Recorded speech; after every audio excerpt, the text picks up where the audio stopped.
best, defeat the best. Just know a nigga starving, I'ma eat the rest, eat them fresh. Hey, what's good with y'all, man? Y'all know who it is, man. It's Dark Enigma. And today, man, I'm gonna touch on this comical saga. So, you know, last video I touched on Garlic Jr. Now I'm gonna touch on Super 17. Now, disclaimer, Android 17 is my absolute favorite Android, one of my favorite characters. And I really didn't have any qualms with how he was handled in Super, besides him being way too powerful.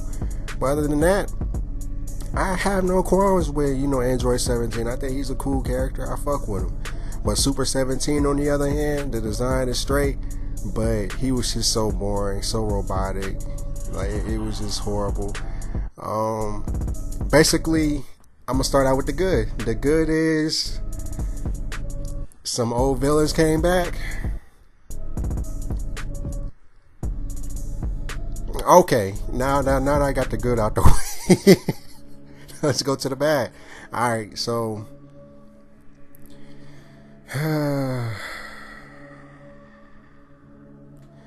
what I don't get is how Android 17. I know they wanted to make it seem like he got more powerful and all this other shit. And if we going by Super, which we're not, Super's not going to be a part of this discussion. So up until that point, we pretty much didn't have like Android 17 getting random power boosts, you know, that could surpass the Saiyans past the Buu arc. Because keep in mind, even though Vegeta wasn't as powerful as Majin Buu, he was still very fucking powerful. Same thing with Gohan. He should have been real powerful despite him losing Mystic. And I don't know, man, like the whole saga, I'm trying to stay in the straight path for y'all. I'm not trying to like drift off or whatever, but the whole saga just didn't make sense, and that's why I'm trying to have like a straight line. Now, the main thing that didn't make sense to me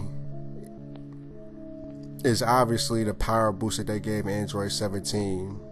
Two Android 17 shouldn't have been that powerful. I'm sorry. They should have been around the same power as Imperfect Cell. And I'm talking about the second form, so I'm not talking about the final form cell. I'm talking about the second form. That's how powerful they should have been. As far as, you know, Goku going to hell to fight Frieza and Cell, that was a waste. Obviously, they got more powerful or whatever, but they were still no match for base Goku. You know, just like everybody else was no match for base Goku. And I'm gonna get to that later. But yeah, so Cell and Frieza worked together to stop Goku, and might I add that the art for this fight, which is fucking terrible, really bad. It really opened up my eyes to, because I hadn't seen this saga in a minute. So all across the board, man, most of the shots, especially like it became really apparent with Frieza and Cell, and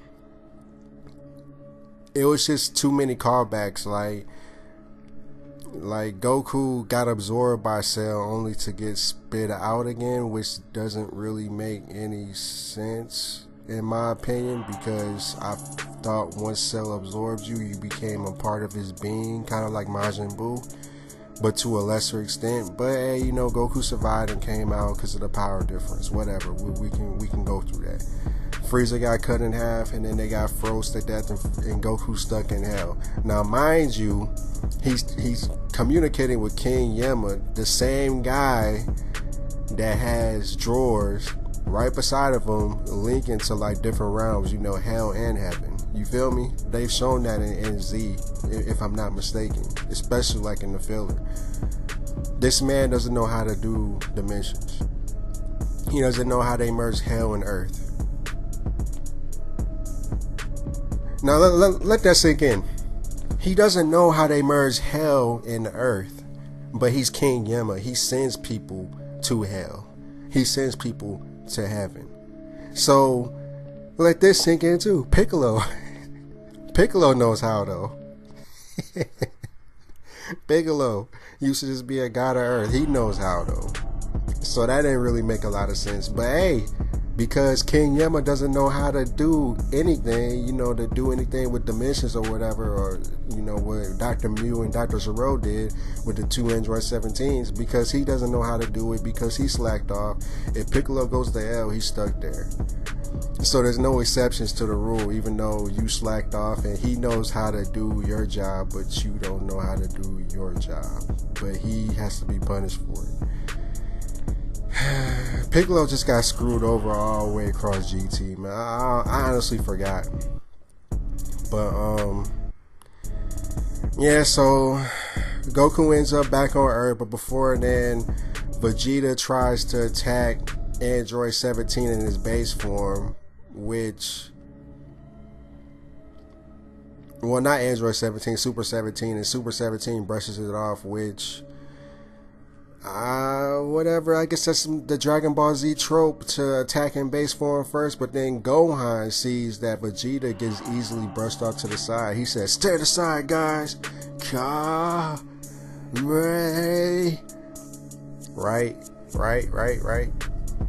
So he fires a Kamehameha in his base form. They're all like, "Yes, you did it! You did it, Gohan! You did it!" False hope and shit. Dust settles, Android 17 right there. They all get their ass beat in base form. Now, mind you, Trunks and Goten are right there. They never thought to fuse. They never thought to fuse. They saw Vegeta getting his ass whooped. They saw Gohan getting his ass whooped. They never like, well, why don't we combine our bodies and try that? Nope. We're just going to stay separated and try to attack that way. So Goku shows up at the last minute before Vegeta has like his last little speech or whatever, trying to make it seem like Vegeta's just so one-dimensional that when you bring up Goku, he gets so angry that he powers up. It was like a That's My Bulma moment, except without the badassery. So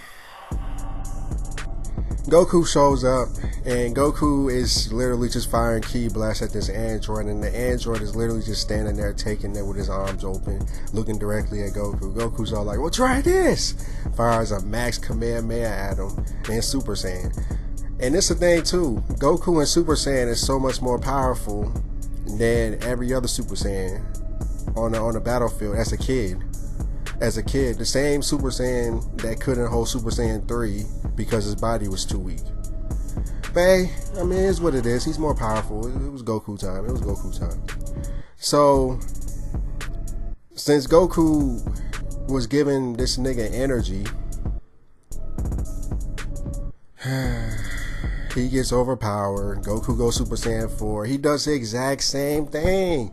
He just keeps shooting energy blasts, and Android 17 is making it, my fault, Super 17 is making it so obvious that he is just taking it all in, pretty much getting more powerful. Goku fires a max power Kamehameha 10 times, the red Kamehameha, and that nigga absorbs it.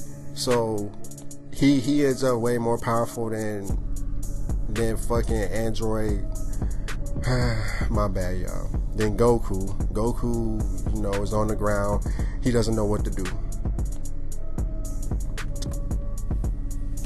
So then the Raptor Saga, Android 18 comes back and pretty much makes the more human side of Android 17, Super 17, my fault again, calm down and make himself weak or whatever, to the point where he had like an energy barrier up or something against Android 18's attacks, and the way he was posing was like leaving his stomach open or something, or his heart open or some stupid shit, and Goku used a Super Dragon Fist in his base form and impaled that man, or android, whatever you want to say, killing him.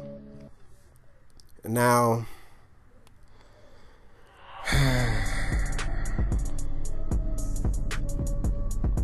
just what the fuck is this bullshit, man? What is this? Android 17 didn't even give a fuck about Android 18 prior. He almost killed her a couple episodes before, and now all of a sudden he feels so guilty about everything. He just wants to, allow himself. I don't know, man. The whole shit was just kind of corny, man. Whole shit was kind of corny. Didn't really make a lot of sense to me. and that's why Super 17 is the second worst arc in all of Dragon Ball. It's a shame that Android 17 had to be involved. They should have just made a Super Android 19. And then, you know, that would have been a little bit more better, but they had to tarnish Android 17, and I don't fuck with that, man. I don't fuck with that.